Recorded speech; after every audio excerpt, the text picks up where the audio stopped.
Hey, it's Eric G. Around the House is sponsored by Baldwin Hardware.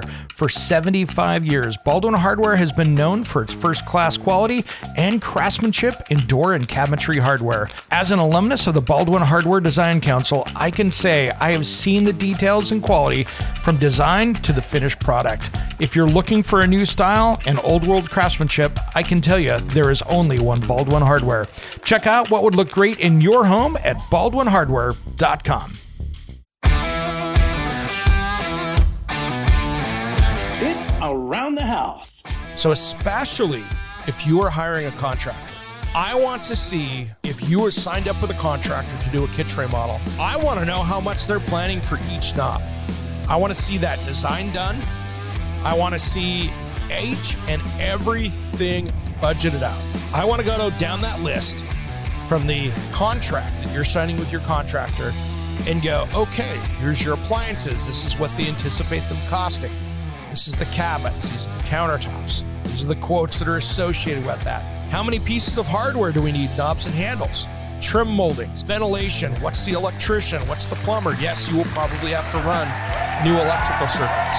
When it comes to remodeling and renovating your home, there is a lot to know, but we've got you covered. This is Around the House. Welcome to the Around the House show. This is where we help you get the most out of your home through information and education. Thanks for joining us today. Well, I've got a great subject I wanted to talk about today, the top 10 mistakes to avoid in a kitchen remodel in 2023. For any of you out there that are thinking about redoing that kitchen, these are the top 10 mistakes you don't want to do. Now, a little inside information before we get into this. If you want to get a hold of us, you can head over to aroundthehouseonline.com or Facebook, Instagram, or Twitter. Just look Around the House Show or myself, Eric G, you can find over there. As well as a little inside baseball here, you will see up on social media another channel for me coming up, which will be from my Around the House Northwest TV show. And we will be taking video submissions for that, where if you have a home improvement question, you'll be able to submit that via your phone with a little selfie video, and then I will come on the show and we'll be answering some of those questions for you each week.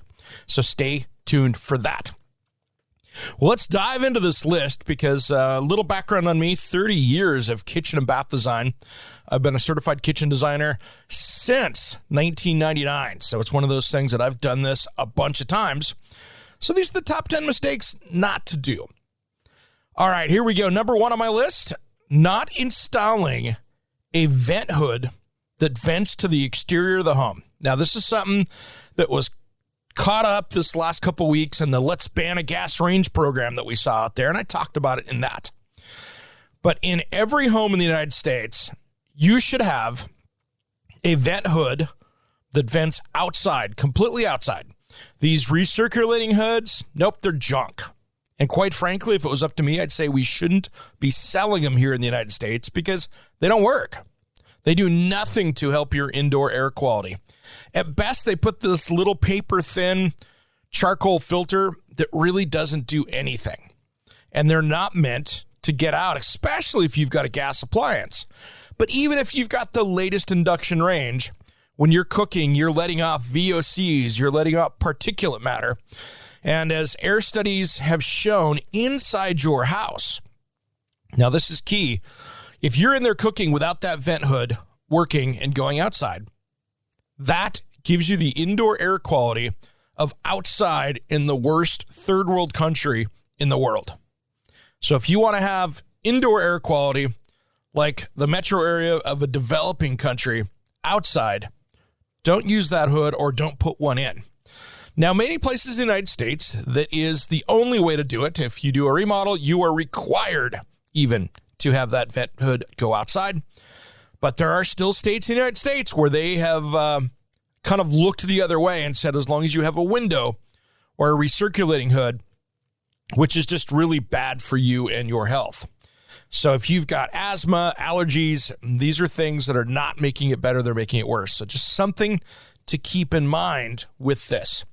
The other thing is I want to make sure that you have the right sized hood. Because if you've got just a regular range, then, a decent sized hood will work. But what happens is, as people will buy this nice electric range or gas, something with a large cooking area on it, and it can still be in that 30-inch range or cooktop size, but maybe it's got that big, burner for woks or something like that on it. And then you put a microwave over the top. And I'll tell you this, microwave vent hoods, the only time I've ever used those is if the homeowner demanded we use it, and, we're not going to do the project, and I made them sign a waiver. Or two, it was a very tight condo where that was the only option you had. But microwave vent hoods over the top, this is a little side mark of the vent hood discussion. Microwave vent hoods do a horrible job venting outside, as well as they don't capture the stuff. So if you're boiling something and it's on the back burner, you've got the vent on high on that microwave. Since there's no hood there to capture it, on a regular vent hood, the steam comes up and there's the sides of the hood that are like an umbrella that captures that and gives it a second for the vent hood to pull it in. Well, micro hood's flush on the bottom. So that doesn't get you where you need to be on that. And so that causes another problem where it just expels out beyond the range of the hood, and now it's inside the room. So that is a key right there. And that'll be just about the only way that you can really make yourself too there. You don't have to worry about setting off that fire extinguisher if you're cooking something or frying something inside.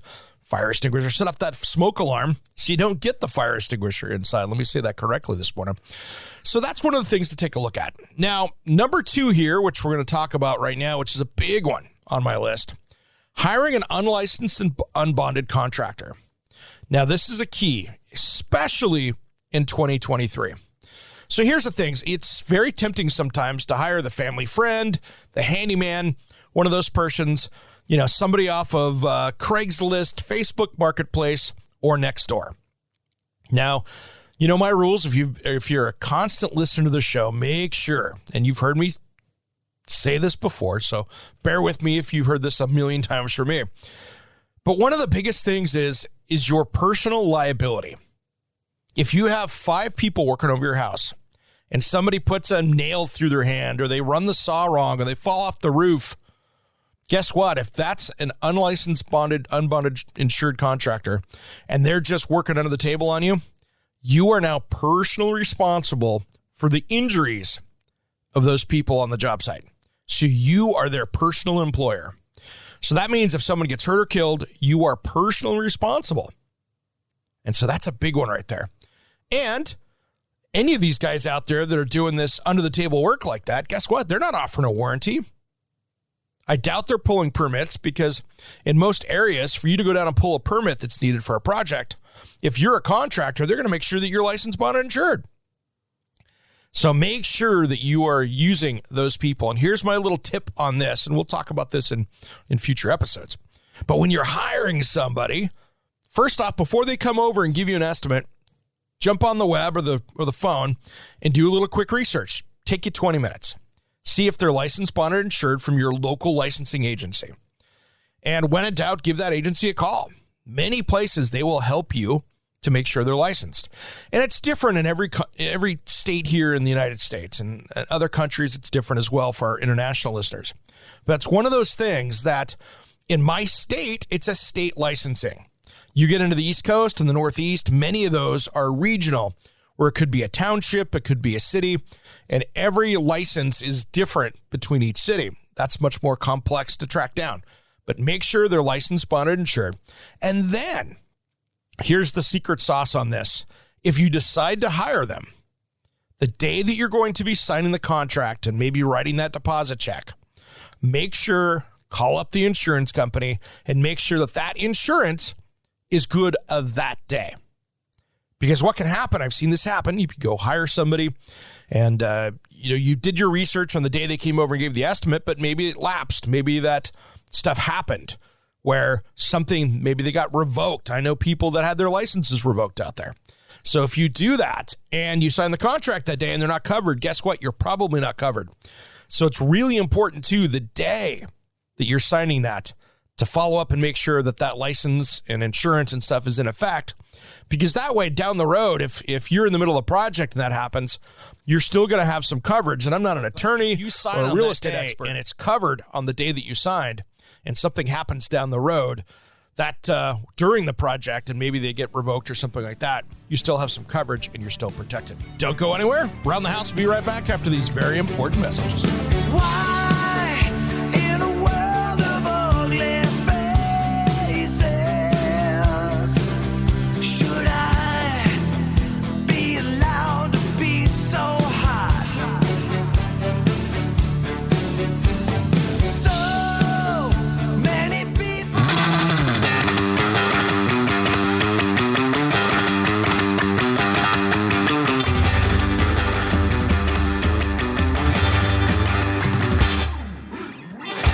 Welcome back to the Around the House show. This is where we help you get the most out of your home through information and education. I'm Eric G. And we are talking today about our top 10 mistakes to avoid in a kitchen remodel in 2023. Now, a little bit of housekeeping here. If you want to subscribe to the podcast and you're catching us on the radio, you can catch us on any podcast player out there because we also have our midweek special that comes in the middle of the week.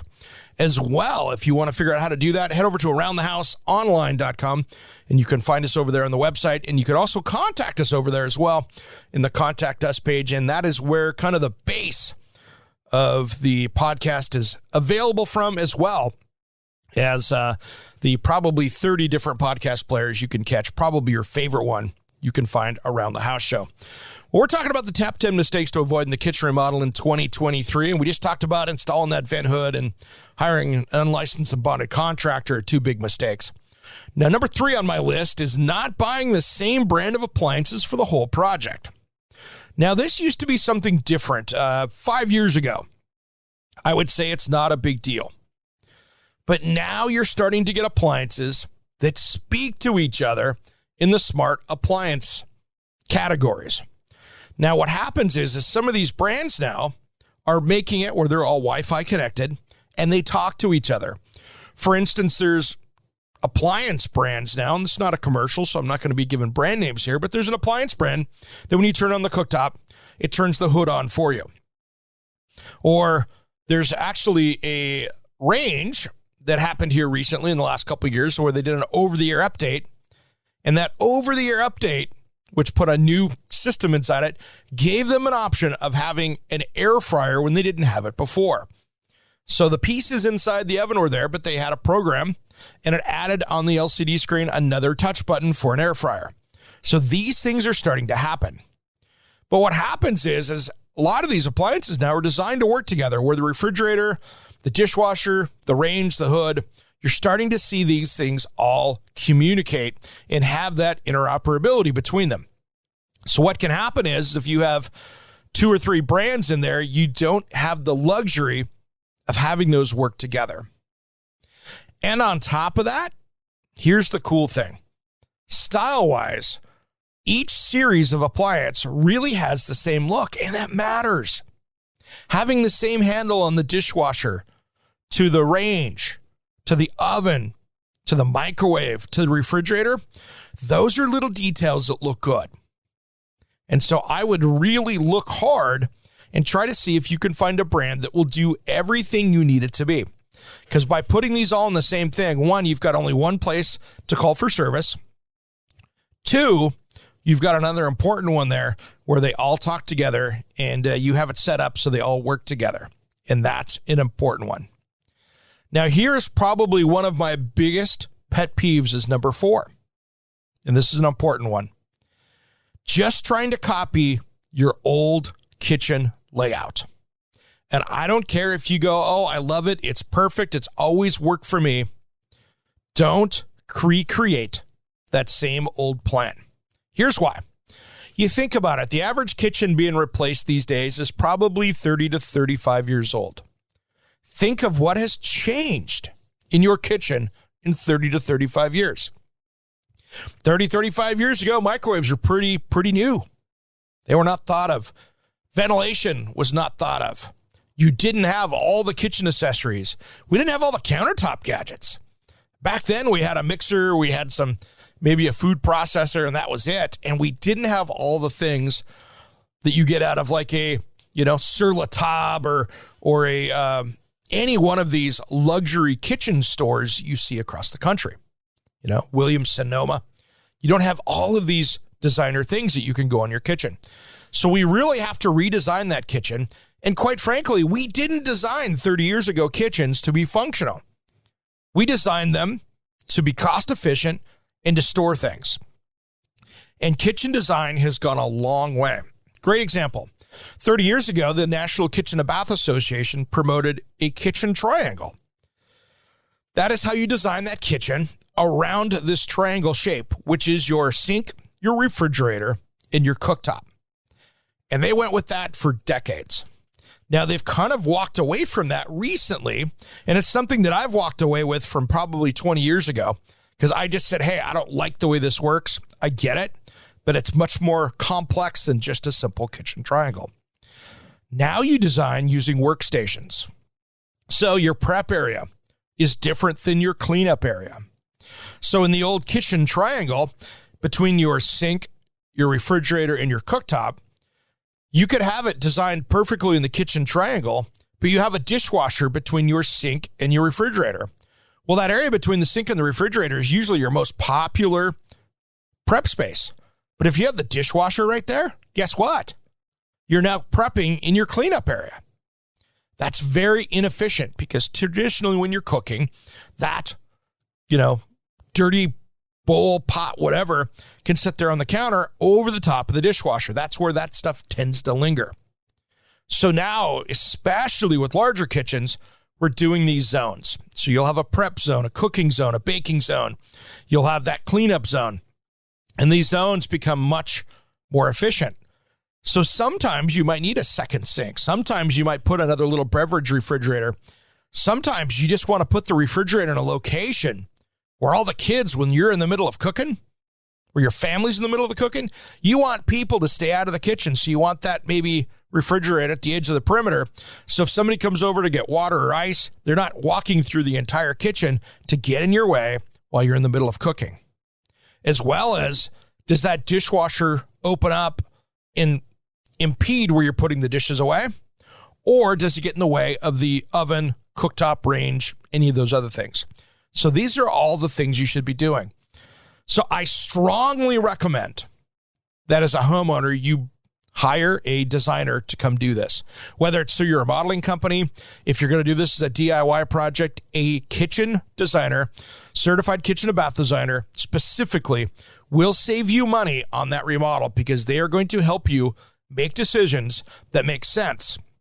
And if you have to order 3 or 4 or 5 cabinets and reorder them again because you did something wrong, they don't work, you didn't put the right fillers in, that you didn't get things correct, guess what?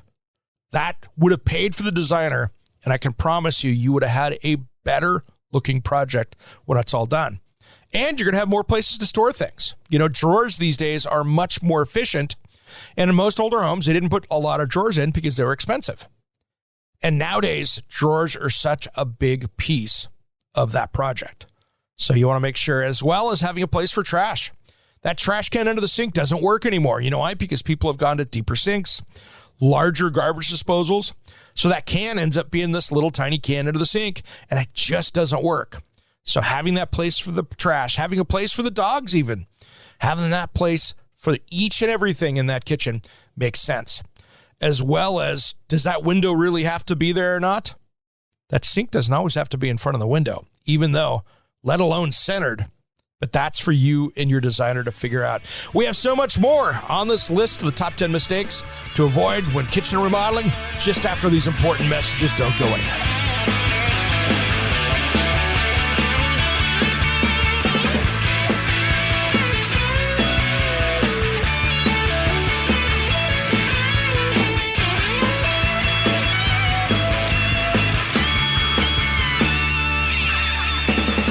Let's sound that fan that keeps us breathing.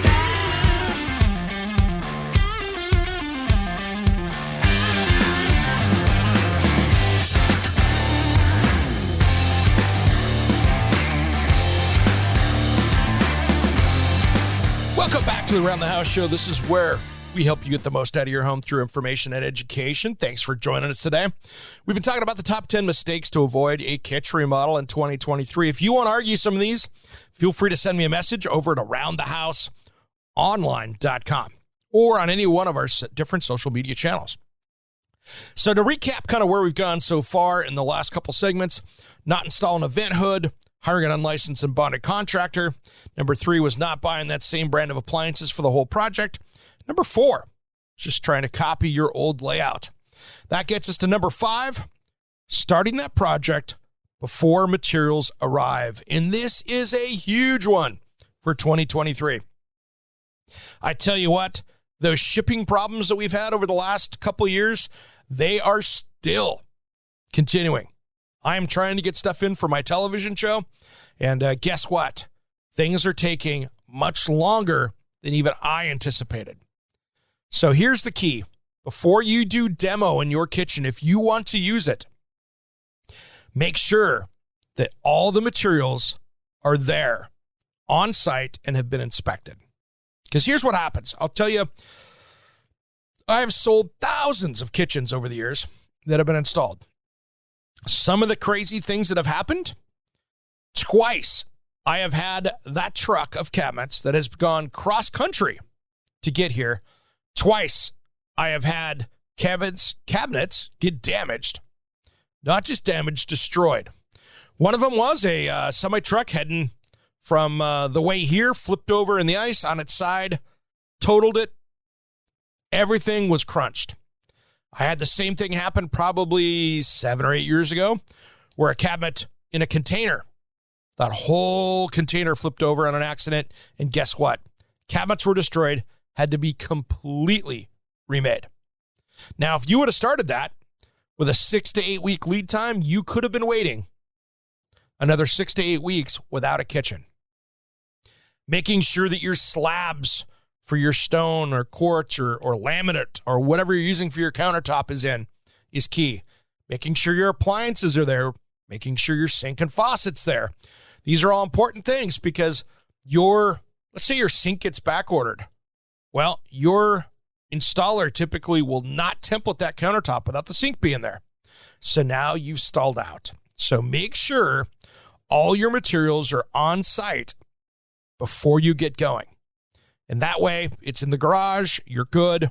Inspect them, make sure they're the right color, make sure the right pieces are there. Take inventory, cover them back up, and make sure you're good. Have those things ready to go. Because I tell you what, that is the fastest way to get burned.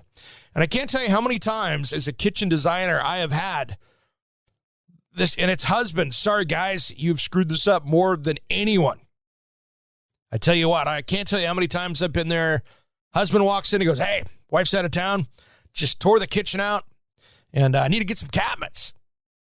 Dude, you're 6 weeks to 8 weeks or 10 weeks these days, and they get white. You mean I can't get them tomorrow? I mean, you can go to a Key or one of those knockdown places, but not the highest quality for most people, and that's what you're stuck with. So little planning goes a long way. Now, here's a big one here that will really kill a project or stop it to a grinding halt. And this is a little more detailed, so we're going to dive into this one. Not having an itemized budget. A kitchen remodel will nickel and dime you to death. There are little things that add up. Hundreds and hundreds and hundreds of dollars. Thousands of dollars. So especially if you are hiring a contractor, I want to see if you are signed up with a contractor to do a kitchen remodel, I want to know how much they're planning for each knob. I want to see that design done. I want to see each and everything budgeted out. I want to go down that list from the contract that you're signing with your contractor and go, okay, here's your appliances. This is what they anticipate them costing. This is the cabinets. These are the countertops. These are the quotes that are associated with that. How many pieces of hardware do we need? Knobs and handles, trim moldings, ventilation. What's the electrician? What's the plumber? Yes, you will probably have to run new electrical circuits. I want to see that thing itemized out so you have a budget. Now, if that contractor knows what they're doing, there shouldn't be too many hidden pieces. The problem, though, is I used to say, well, if you have a good contractor, having a 5 to 10% extra budget might not be needed.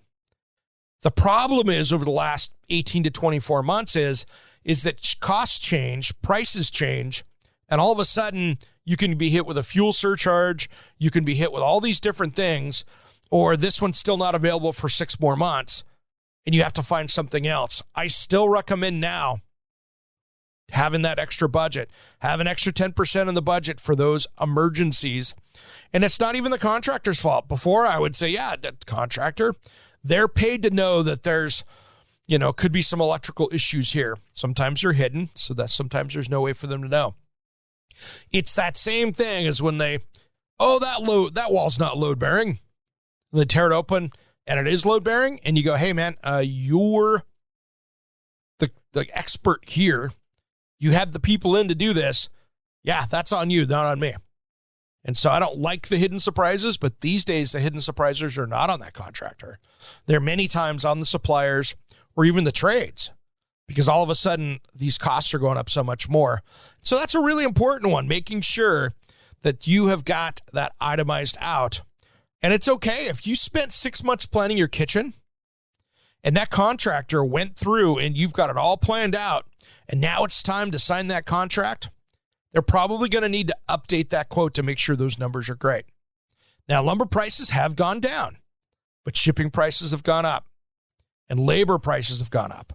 So that's where you need to see where things at. And so I just want you to be really careful out there so you don't get 3/4 of the way through the project and go, I had no idea that I was going to have $10,000 of miscellaneous pieces, from light fixtures to electricians and plumbers, that nobody accounted for. And it's going to be even harder if you're doing it as a DIY project. So that's where bringing a designer in that can help you make sure that you've got those things accounted for, because you as a homeowner going, I've done 2 or 3 kitchens. They're going to be the ones going, hey, you need 2 more electrical circuits probably for this because, building code's going to help you with that. So these are things to really pay attention to. And I want you to finish that project. All right, the next one here on the list, this is a big one.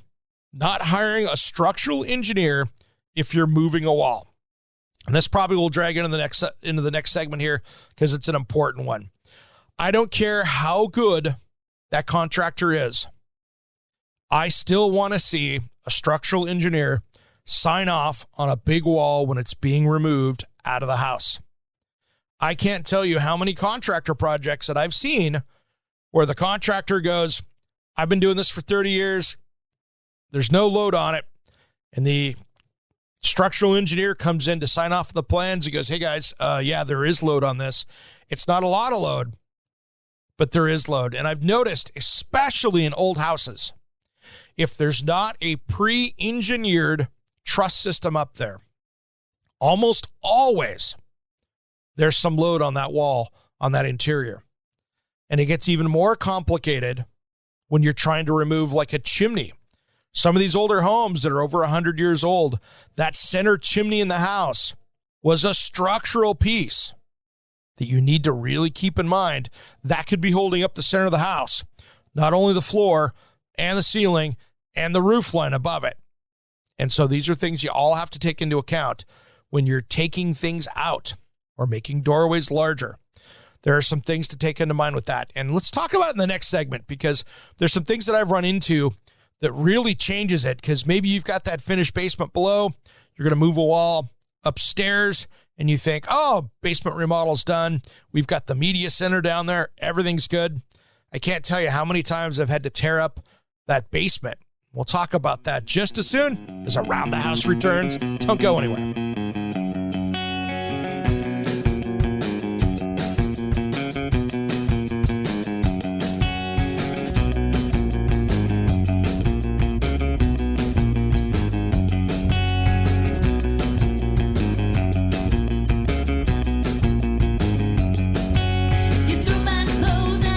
I want to personally thank you for being an Around the House listener.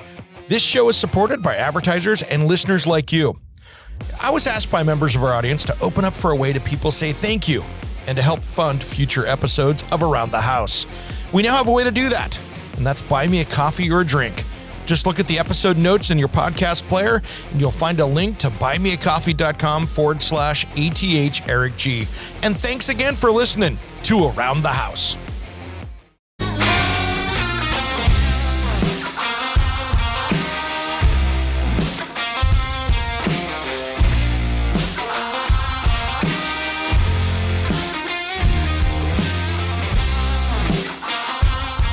to the Around the House show. We've been talking about the top 10 mistakes to avoid when making that kitchen remodel here in 2023. Well, we were talking about here some of the details of making sure you hire that structural engineer if you're moving on a wall. And I just wanted to finish up on this one here because it's really important. I have had it where you move a wall upstairs and they say you need better footings in the basement. So then you have to go downstairs. You have to remove the flooring, take the drywall out, put in bigger posts, bigger footings. And I've torn up some really nice places because of that wall being moved upstairs. And you had to have bigger posts to carry that additional load going down to the basement, especially in older homes. So these are things I really want you to make sure that you're doing correctly and bringing that structural engineer in early so you can count for that stuff. And you can plan ahead. You're better off doing that stuff early if you're going to finish that basement first. I always recommend if you're doing a kitchen remodel upstairs, do that finished basement after you get the kitchen remodel done, not before, because there's a really good chance you're tearing stuff up in there, especially if you're doing plumbing upgrades and electrical and stuff. So you just want to make sure you got that dialed in. All right, next one here, number 8, not planning for future appliances. Things are changing. And when I see people remove and replace cabinets and they say, oh, I've got this size refrigerator, I'm going to put the same cabinets around it as what I had. Make sure that you are planning for things to fit that are standard sizes. You know, a standard refrigerator opening is 6 feet high, 36 inches wide.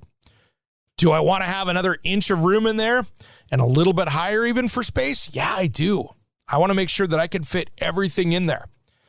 And even more important, when you have a wall up against that refrigerator, many times those French door refrigerators need to have 6, maybe 8 inches to account for the handle when that door opens, because that door on a French door refrigerator to get a crisper out needs to open most of the time beyond 90 degrees.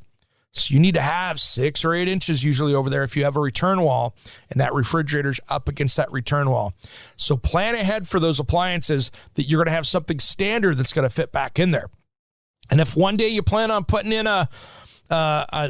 maybe a wine cooler or a secondary fridge or a steam oven, just plan for it. Run the power back there. Get it roughed in. Make sure you can do that one day. And then you're going to be much better off to plan ahead for using that in the future. So make sure you've got the right power there. You've got the right, maybe you've got, don't have water in that fridge and someday you might put water in that fridge. Run a water line. There should always be a water line behind that fridge if you're doing it. Whether you need it or not, it'll be useful for the next homeowner. Same thing goes. There are some people out there, and God love you all, but there are some people out there that love wasting water, and they actually don't want a dishwasher in their kitchen. One little trick that I've done with every single person that's done that, I have always snuck in a 24-inch cabinet right next to the sink. So when you, the next homeowner, want to come in there and go, why isn't there a dishwasher? I left you a 24-inch cabinet that can be removed so you can put a dishwasher in there. You should always plan for that, whether you're not doing it or not. Just be nice. Be ready if you want to do that. And it saves a ton of water over hand washing. Hand washing dishes is the biggest waste of water you can do over a dishwasher. And that's one of the things. Another little tip too, make sure you're not pre-rinsing those dishes before they go in, because that dishwasher detergent needs that enzyme. So if you're pre-washing, your dishes are not going to be as clean as if you put them in there. Just scrape them off. If you have a decent detergent and a decent dishwasher, it's going to get cleaner if you leave some food on there, because that activates the enzymes. Number 9, not redesigning your lighting. One of the things that are a pet peeve of mine in a kitchen is a poor lighting design. Maybe you've got 4 of those 6-inch, recessed cans, or maybe you had that big 70s fluorescent fixture in the middle, or maybe it was in there one time and there's a recess in it. These are all common things that happened. I tell you what, lighting these days is a key to looking good. So what I recommend is redesigning that lighting plan when you get in there. And please, let's leave those 6-inch recessed lights, those can lights, back in the 80s and 90s and 2000s where they belong. Use a smaller light fixture in there. I did 2-inch lights in mine. You can go down to a 1-inch light, and they look so much better. Talk about changing the look of your kitchen. Those smaller lights don't give you those big round hot spots when you look in the room. Even those 1-inch lights, you can't even see the lights coming out of them depending on the fixture. You just see the lit space, but don't see these hot spots in the ceiling that distract you. So let's put those 6-inch ones away, throw those out in the dumpster, let those things go away. Go with the newer LED lights. You can have the color changing ones in there so you can get them dialed in correctly, but go to that smaller light fixture and put more of them in. That way, you've got your room lighting. You've got some task lighting, so it's maybe over the refrigerator, over the range. You want to make sure if you've got that proper size large range hood, maybe you put one on either corner of that range hood so you have lighting next to it. And then, of course, you want to do under cabinet lighting so you have that task lighting to eliminate the shadow. Because if your lights are correct in there when you're standing there at the countertop, you're going to have a little shadow in front of you because you got the light behind you. And you've got the wall or an opening or cabinetry in front of you. So you want to make sure you've got that under cabinet lighting to help you see. And keep in mind, lighting is really interesting. If you've got somebody that's 25 years old in the house and you have somebody that's 50 needs about twice as much light to function as that 25-year-old. And the older you get, the more light you get. So make sure you've got that adjustability so you can grow with that kitchen. So redesign that light. Make sure you got that dialed in. And now here is my last one here. And this is a very big pet peeve. Not using fireproof materials around your range or cooktop. Now, I can't tell you how many times I have seen people out there building those crazy wood projects that are noodle boards that they put over the top of their range or cooktop. That is how people get killed. Those should not be used in a kitchen. Anytime you put something wood over a cooking surfaces, you are asking to burn your house down. So those, if you've got them, get rid of them. If they're made out of metal, that's one thing, but then you're not cutting on it. So you don't want to have those in your kitchen. But many times I see people, I'm going to do a vinyl looking backsplash, or I'm going to use a luxury vinyl plank to give myself a wood look as a backsplash or some kind of plastic. No, everything around that range needs to be fireproof all the way up to that hood. So that backsplash, if it's up against a wall, I want to see 9 inches between that edge of the cooking surfaces and a wall. If you need to have 9 inches there.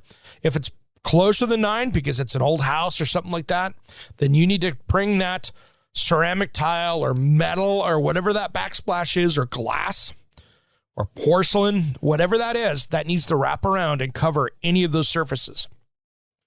This is exactly why I don't like to see a cooktop right up next to like a wood range cabinet. A wood oven cabinet. So that way, I want to see 9 inches around it, whether it's the wall, whether it's another cabinet, whether it's even the refrigerator. I want to see that we have 9 inches of space between that. And that's for safety. As well as when you're designing that kitchen, do not put that range at the end of a run where it's at the very end and maybe you have a little panel there. I want to see a 9-inch landing zone on the side of that so somebody doesn't walk past that cooktop range, catch a something. Maybe it's that stovetop pot handle or whatever that can get caught on somebody's clothes and come off there, and now somebody's getting burned or hurt. We don't want to see that happen. Well, if you've got any other suggestions of things that should be on that top 10, make sure and comment. You can send me a message over to Around the House online. Make sure you do that, or on social media if you've got something. And then make sure you join us over on Around the House Nation on Facebook. That is our closed group over there. That is designed, we've got about 1,000 people over there, but that is designed for you guys to be able to use to put up your questions, your projects, your funny things, and to be able to get a group thought on what's going on. And we've had a lot of funny memes up there, but I'd really like to see if we can kind of push that into using it more as a resource for everybody that's working on things, because we have designed that to be a kind space, so nobody is giving anybody any harassing over there. That way it's just a place for everybody to learn, and of course to be able to find those answers that they're looking for. All right, hour number 2 coming up. We're going to have the top 10 mistakes to avoid in a bathroom remodel in 2023. And these are some different ones, and especially we're going to have some controversial subjects as well in this one that you don't want to miss. And some of them are pretty controversial, so it's going to be an interesting discussion. As always, I'm Eric G., and you've been listening to Around the House. Thanks for tuning in.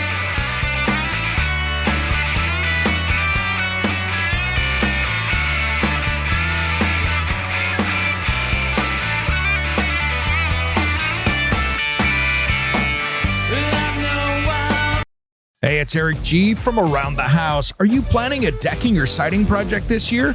If you are, you've got to check out my friends at Millboard. Millboard is a completely different kind of composite decking and cladding that enhances outdoor spaces with enduring distinction. Hand-molded from the finest oak, it realistically mimics the natural grain and color of premium hardwood. If you're looking for something that doesn't look like plastic and instead real wood, check out millboard.com. Make sure and check out that interview we did just a few weeks back. That's millboard.com.